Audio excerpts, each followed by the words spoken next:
Located in northern New Mexico, you will find Pecos National Historic Park.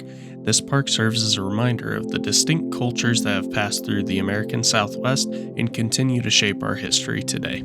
The park itself has three main periods to focus on. The first period would be the pre-Columbian, or the focus on the Native Americans in the area.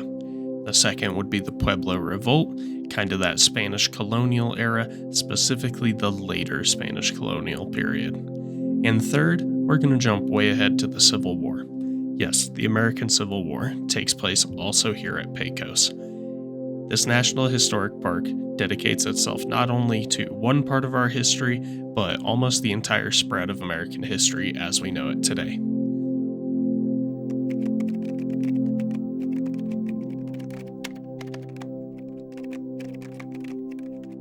Upon your visit to Pecos, make sure you go to the visitor center.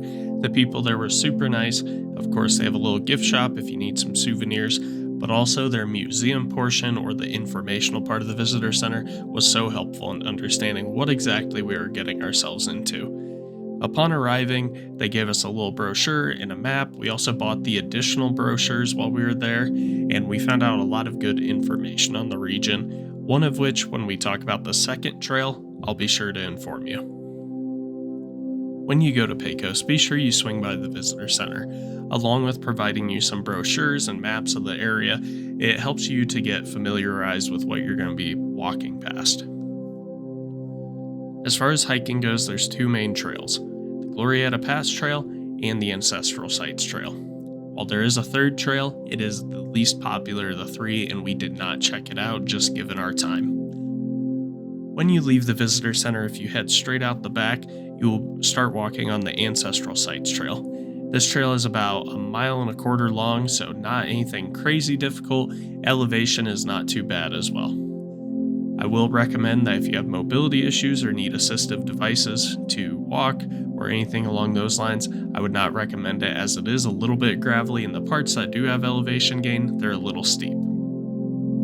All in all though, this trail is super cool. It lets you go down into a kiva, depending on the weather and depending on conditions, and you get to walk past the Spanish church, which was burnt out during the Pueblo Revolt. I highly recommend you check out this trail while you're there, and additionally, make sure you swing by the visitor center so you can get a brochure that provides more information along the interpretive signs on the path.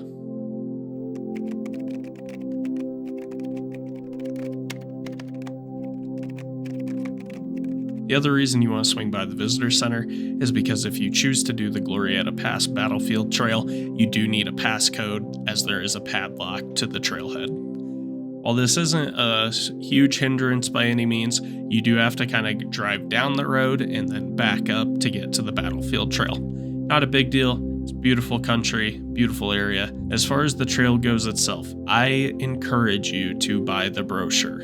I know it's extra money, it's extra cost if you're trying to ball on a budget. However, I do not think I would have appreciated this trail a whole lot if I did not have the informational brochure. Along the way, there are a few kind of signs that give you information, but without the brochure, you don't get a full idea of the battle. So, this trail itself, I clocked about 2.65 miles, just shy of 250 feet of elevation gain. My all trails did cut out, so it could be a little bit longer than that, but it only took us like an hour and a half. It wasn't anything super crazy. It is a beautiful trail. Most of it is just walking through the woods with a few parts that have decent views. But again, it is a historic trail through a battlefield site that has grown up with time. If you don't get the brochure, I don't know if you can truly appreciate all of it. I know this sounds like a sales pitch, but this is just my opinion on it.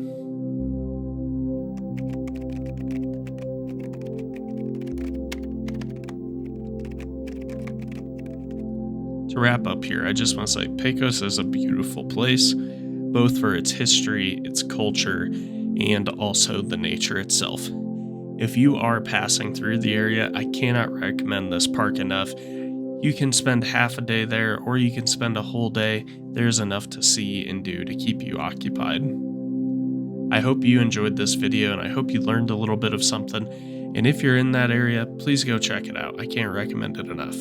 If you liked the video, please like, comment, subscribe, hit the little bell, do whatever it takes to please the algorithm, because that's the only thing that gets growth on the internet anymore. Anyways, enough of my mini rant. Thank you guys again for watching. I appreciate y'all's time, and until next time, have a good one.